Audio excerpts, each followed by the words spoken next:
This next rat rod is the closest thing to a mutt that we've ever seen, and everybody loves a mutt. See what we're talking about here on Street Rodding American Style.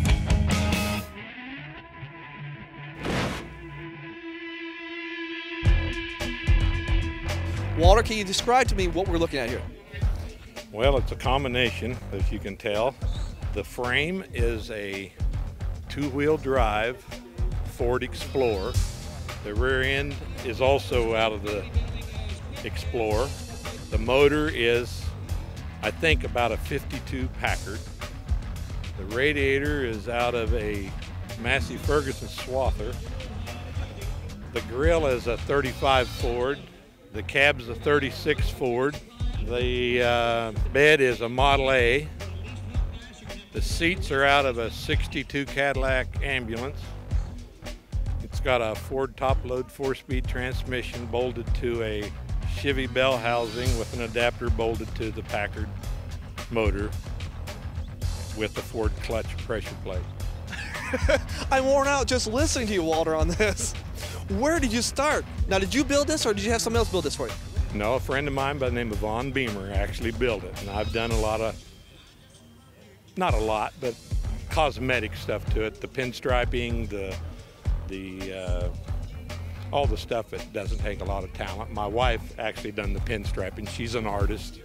And she did the pinstriping and painted the doors and that's why it says Von's Racing Chickens on the door. It's just something that I dreamed up to give him credit for building it, because he's a hot rod nut, and I knew that it had something to do with speed. He'd get a kick out of it. Even though we don't know what happened to the Racing Chickens, they're faster than we thought. We haven't ever seen them. I think the most unique thing about this when I first come up to it, not just that it's a rat rod, but this engine. This is a straight 8, flathead straight 8. Do you get people wondering what it is when they come up to it?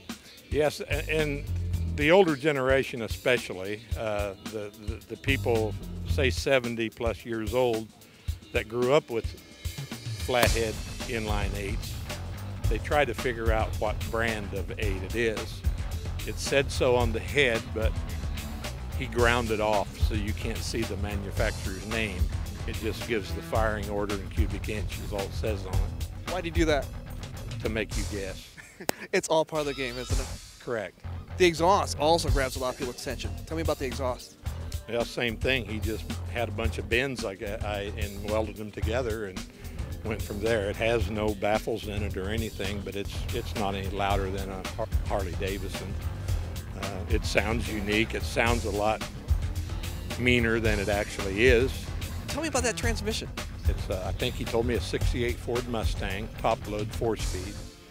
And then it's got a Hurst shifter on it, and I'm the guilty one that sawed the lever off of the hacksaw and welded a lever off of a John Deere drag harrow onto it.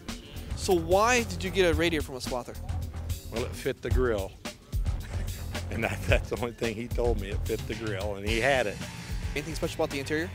The seats were out of they were the jump seats, I was told, out of a 62 Cadillac Ambulance that Von Beamer's son, Chris, had.